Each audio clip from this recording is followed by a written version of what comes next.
Bonjour tout le monde, bienvenue dans ce nouvel épisode du podcast Jason Inspiration avec moi, Christelle. Là, je fais un petit update. J'ai eu quand même plusieurs personnes qui m'ont écrit, qui m'ont contacté pour me partager leurs souhaits de participer avec moi au podcast. Ça me touche vraiment beaucoup. J'ai hâte de discuter, collaborer avec d'autres personnes inspirantes. L'enjeu, c'est plus le comment faire tout ça, hein, matérialiser tout ça dans le contexte où je suis pas du tout équipée pour faire des podcasts, hein, vous le voyez. Des fois, j'explore ma maison pour trouver des endroits où la lumière est quand même bonne, où le cadrage est pas si pire. Donc, bref, j'ai trouvé un micro que là, je dois voir comment je peux l'utiliser.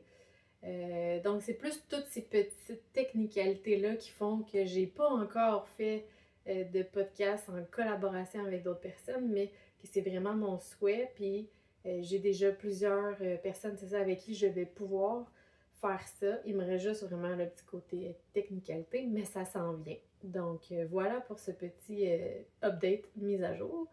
Et aujourd'hui, j'avais envie de vous partager quelque chose d'inspirant parce que en fait, moi, je travaille là, principalement dernièrement auprès d'adultes. J'accompagne des adultes, puis c'est vraiment enrichissant.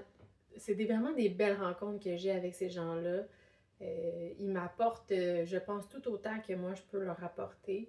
Et puis, dernièrement, dans mes conversations, c'était beaucoup axé sur, dans le fond, les phrases qu'on dit, les mots qu'on dit, qu'on emploie, puis l'impact que ça a sur nos ressentiments, nos sensations, nos émotions, c'est quand même pas négligeable. Puis là, je m'amuse dernièrement à noter les mots, en tout cas du moins à essayer de m'observer quand je parle pour écouter les mots que j'emploie ou les pensées qui montent automatiquement, par exemple quand je vis une situation inconfortable, une situation, par exemple, d'émotion pas le fun, là, comme de colère ou de tristesse, peu importe, quelles sont les pensées automatiques qui montent, puis j'essaie de voir, tu sais, c'est quoi ces pensées-là, c'est quoi ces mots-là, c'est quoi ces phrases-là que je me dis.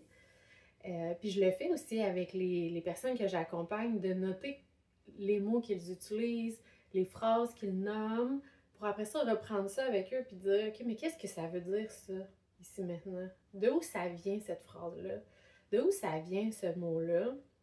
Pour tranquillement déconstruire, parce que des fois, on a comme des phrases qui nous ont été comme transmises, des fois par le passé, dans notre enfance, à un moment X, puis qui a peut-être été utile à ce moment-là, mais qui est comme resté accroché après nous, puis que maintenant, c'est plus tant utile quand on se dit ça. Au contraire, peut-être que même ça génère une perception qui est pas super positive, puis ça nous amène à vivre des émotions, des sensations désagréables.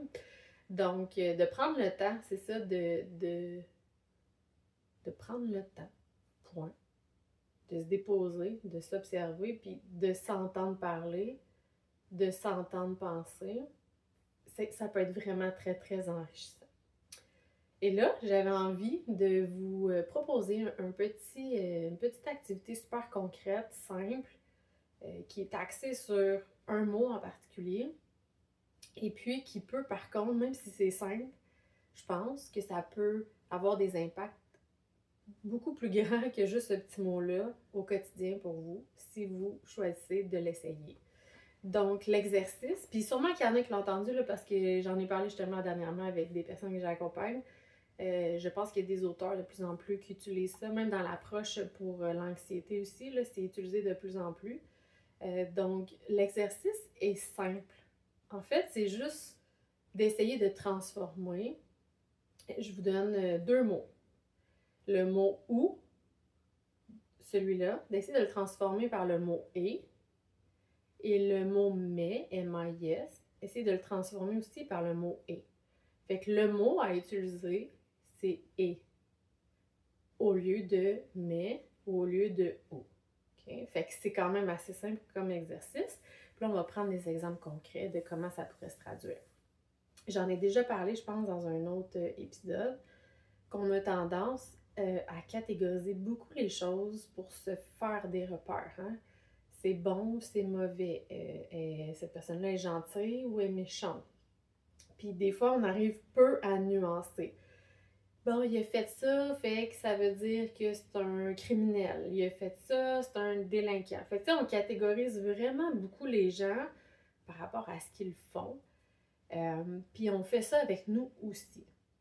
Puis quand, par exemple, on déborde au niveau émotionnel, émotif, parce qu'il est arrivé une situation, puis un contexte qui fait que peut-être qu'on l'a échappé, puis on n'a pas été capable de, à ce moment-là, prendre un pas de recul, bon, peu importe. On a débordé, puis là, maintenant, on a crié.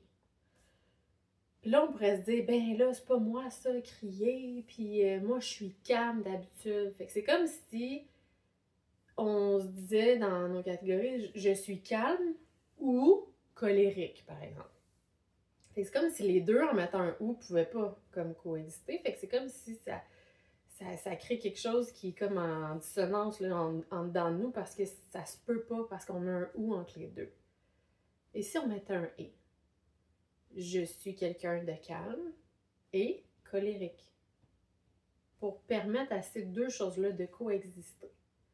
C'est comme si ça enlevait un peu la pression de dire ben ça se peut pas que je fasse ça, pourquoi je fais ça, je comprends pas pourquoi je fais ça, je suis pas de même d'habitude.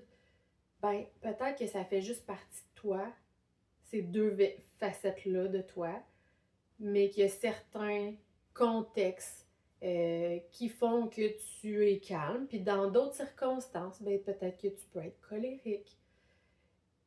Comme le yin et le yang. Hein? C'est pas le yin ou le yang, c'est le yin et le yang. C'est comme le jour et la nuit. On dit pas c'est le jour ou la nuit.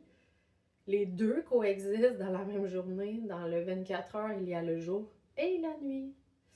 Donc, d'essayer de juste mettre des petits « et » à certains endroits pour nous permettre d'être tout ça ensemble. Puis après ça, ça nous permet de faire « Ok, je suis calme et parfois colérique. » Fait que là, juste de se dire ça, tu fais comme « Ok, bon, j'accepte ça. Maintenant, qu'est-ce qui fait que parfois je suis colérique? Qu'est-ce qui m'amène à être colérique? Puis si je me sens pas bien dans ça, puis que je me sens mieux quand je suis plus calme, bien, qu'est-ce que j'ai à comprendre des moments où je me sens comme ça? T'sais? Puis est-ce que je suis quand même capable d'accepter que la vie, ce n'est pas que le calme plat? La vie, c'est aussi fait de moments peut-être moins confortables. Hein? Est-ce que c'est le confort ou l'inconfort, ou c'est le confort et l'inconfort? Ben, je pense que c'est les deux. Puis ça coexiste ensemble. Puis parfois c'est confortable et parfois c'est inconfortable. Puis on dirait quand on transforme le ou par le et, ça fait juste comme ah, ok, j'ai le droit de vivre autant ça que ça. C'est correct, ça cohabite ensemble, ça coexiste. C'est quelque chose qui est plus uni, puis ça dépend de certains facteurs. J'ai pu à mettre ça dans des cases, c'est tout ça ensemble qui existe. En dedans de moi, puis à l'extérieur de moi. Et l'autre exemple, je vous disais, c'est le mais. Tu sais, des fois, quand on va comme raconter une histoire, ou juste, tu sais, super simple. Est-ce que tu as passé une belle journée? Oui, mais. On dirait que quand on dit oui, mais, ça fait comme oui, mais. Juste dans notre posture, quand on le dit, dans comment on se sent, quand il y a un mais, c'est comme si ça s'en va dans quelque chose de plus lourd un petit peu, tu sais. Fait que si on remplaçait le oui mais par le oui et, ben on dirait que déjà juste en le disant, faites-le, là, si vous êtes dans l'auto, peu importe, bon, c'est sûr que si c'est pas approprié, faites-le pas, mais quand vous serez dans un moment où ça pourrait être approprié, essayez-le juste de le dire oui mais, puis oui et. Juste le dire, on le sent. En tout cas, moi, je le sens dans ma posture, je le sens dans mon interne que c'est pas pareil. Ça génère pas la même énergie. Fait que, oui, mais telle personne a encore dit telle affaire, puis nanana, puis ça m'a dérangé, blablabla. Bon. Oui, j'ai passé une belle journée et j'ai aussi vécu des moments moins confortables. Fait que là, c'est comme encore une fois, on permet à tout ça d'exister ensemble. C'est pas oui, mais là, on rajoute un nombre qui vient comme atténuer le oui. C'est le oui et tout ça, ça a existé ensemble. C'était ça ma journée. J'ai eu des beaux moments, des belles connexions avec des gens, des belles discussions. Je fais des prises de conscience et j'ai aussi vécu un échange un peu émotif avec ma collègue qui me parlait de ça. Puis c'est venu me chambouler un peu, puis j'ai eu le goût de me défendre, de me justifier. Puis bon, après ça, je me sentais pas super bien. Ça a aussi existé, mais ça aussi. Fait que c'était tout ça cette journée-là. Après ça, de prendre un moment de recul, de dire, bon, dans cette journée-là, est-ce que j'ai fait des choses, j'ai fait des actions qui étaient connectées avec ce que je suis, avec ce que j'ai le goût d'incarner? Est-ce qu'il y a des moments où je sentais que j'étais comme, justement, peut-être un peu plus éloignée de ce que je suis, de mes valeurs, de tout ce que j'ai envie d'être? OK, qu'est-ce qui fait que j'ai vécu ça? Qu'est-ce que je peux apprendre de tout ça? Fait que de prendre ce pas de recul-là aussi, après avoir pris le temps de voir les mots qu'on dit, d'avoir changé justement nos petits ou, nos petits mais pour des et, tranquillement. C'est une pratique parce qu'on est très habitué de parler de façon un peu automatisée. Mais de prendre le temps après ça, de voir comment je peux créer demain, mon lendemain, quand ma nouvelle journée va commencer, qu'est-ce que j'ai le goût de créer? Est-ce que j'ai le goût de créer quelque chose qui était similaire? Est-ce qu'il y a des petites choses que j'aurais le goût de créer différemment dans mon environnement? Comment je peux faire ça? Comment je peux incarner encore plus ce que j'ai envie de vivre, ce que j'ai envie d'être, pour que mes actions soient au service, en fait, de mon être. Donc voilà, fait que de juste prendre le temps d'observer, d'entendre les mots que vous utilisez, d'entendre les phrases que vous utilisez, parce qu'ils peuvent avoir un très grand impact sur vos pensées, vos interprétations, vos perceptions, puis comment vous le vivez à l'interne dans votre corps, fait que sur vos émotions, vos ressentis. Je pense que ça peut être un petit exercice très enrichissant pour tous ceux et celles qui auront envie de l'essayer. Donc c'est tout, c'est ce que j'avais à vous partager aujourd'hui qui était inspirant de mon côté. J'espère que ça vous aura inspiré à essayer ces petits exercices-là. N'hésitez pas à commenter, partager, à m'écrire, ça me fait toujours plaisir de vous parler et d'échanger avec vous. À chaque fois, c'est toujours super inspirant pour moi aussi. Donc voilà, je vous laisse là-dessus.